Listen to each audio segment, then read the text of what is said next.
संस्कृताय नमो नमः। अहं रेणुजा अस्मि।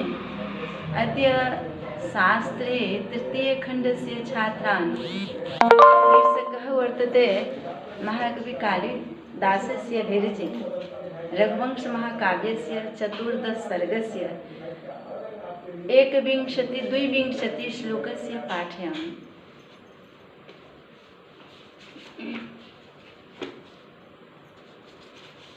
पितुर्नियोगाद् वनवासमेवं निस्तेज रामः प्रतिपन्नराज्य धर्मार्थकामेषु समां प्रपेदे यथा तथैवावर्जेषु वृत्तिम् सर्वासु मातृक्वपि वत्सलत्वात् सनिर्विशेष प्रतिपत्तिरासि षडाननापि तपयोधराशु नेता च मौनामिव कृत्तिकासु। यदा प्रथमतः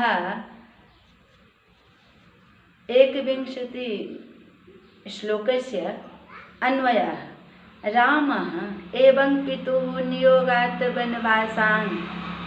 वनवासं निस्तेज प्रतिपन्नराज्यः धर्माः धर्मार्थकामेषु तथैव अवरजेषु समां वृत्ति प्रपेदे। निस्तीर यदा व्याख्यायः निस्तीर्यान्तरं प्रतिपन्न धर्मार्थकामेषु यथा तथैवावर्जेष्वनुजेषु समां वृत्तिं यद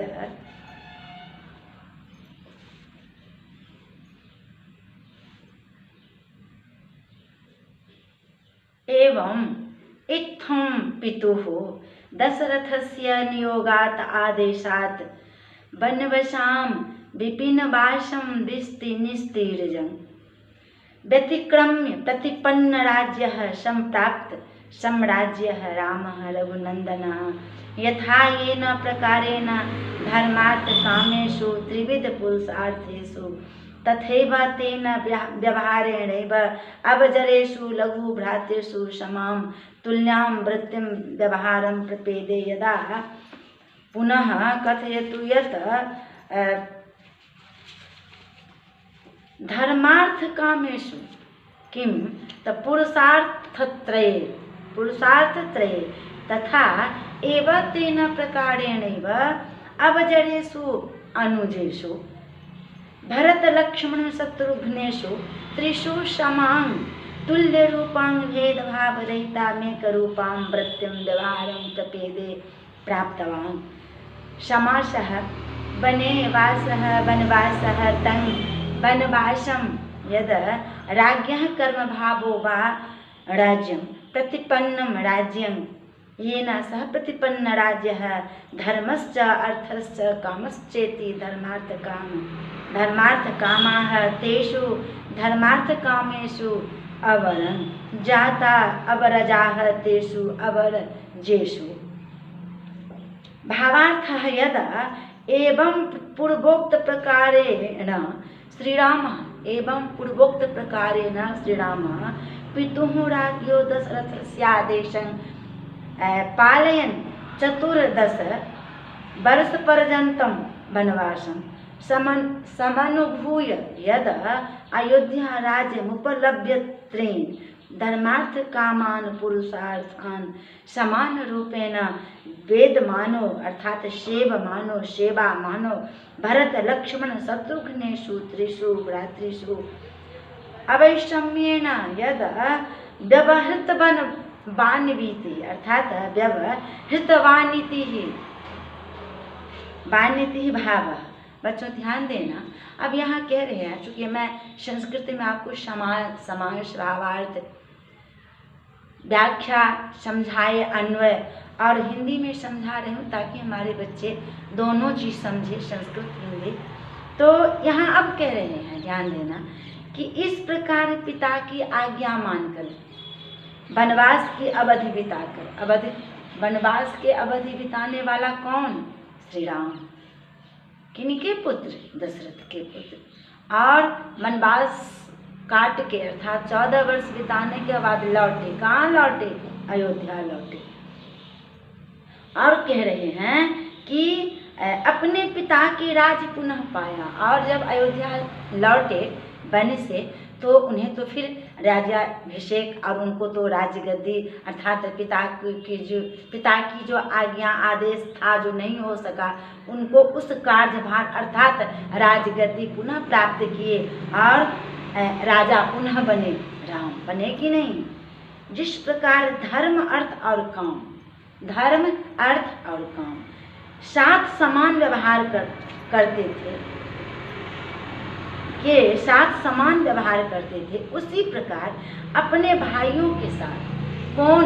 राम, अपने भाइयों को भरत, लखन, शत्रुघ्न अर्थात सबों को एक समान व्यवहार कर रहे हैं।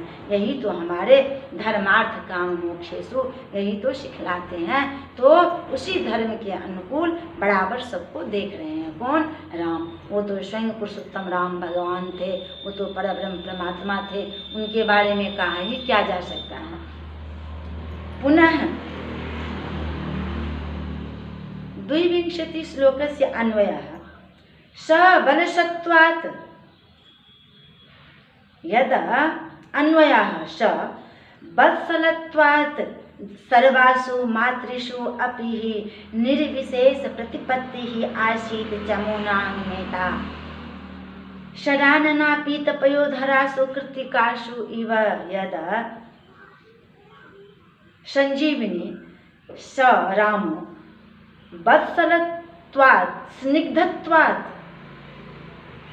न तो लोकप्रतीय प्रत्यर्थम स्निग्धस्तु वत्सलाः इत्यमराः सर्वासु मातृष्वपि निर्विशेष प्रतिपत्ति स्तुल्य शतकार आसीत् कथमिव चमूनां नेता खण्मुखः यदा षड्भिराननैरापिताः पयोधराः स्तनाः यासां तासु कृत्तिकासु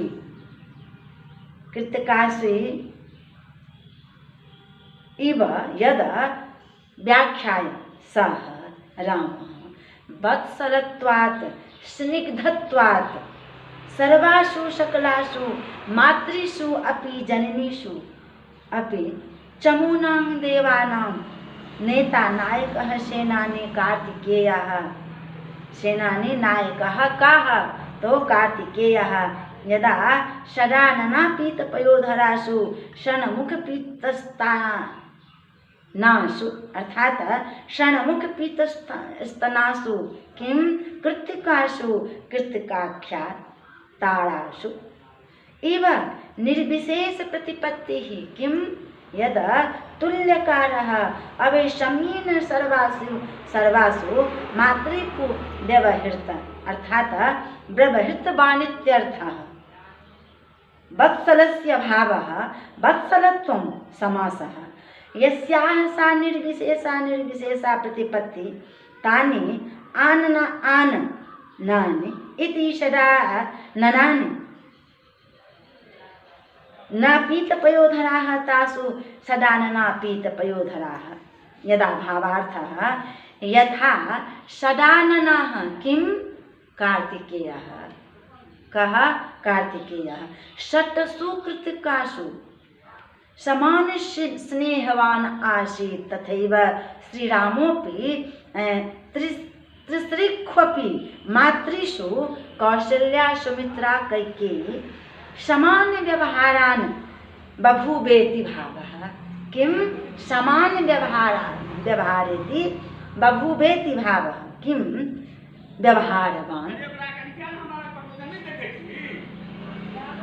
जिस प्रकार स्वामी कार्तिकेय अपने 6 मुखों से कृतिकाओं के 6 स्तनों को पीकर समान रूप से प्रेम दिखाते थे, उसी प्रकार राम भी अपने तीनों माताओं के प्रति बराबर स्नेह, तनिक भी कम बेशी नहीं, बराबर स्नेह करते थे।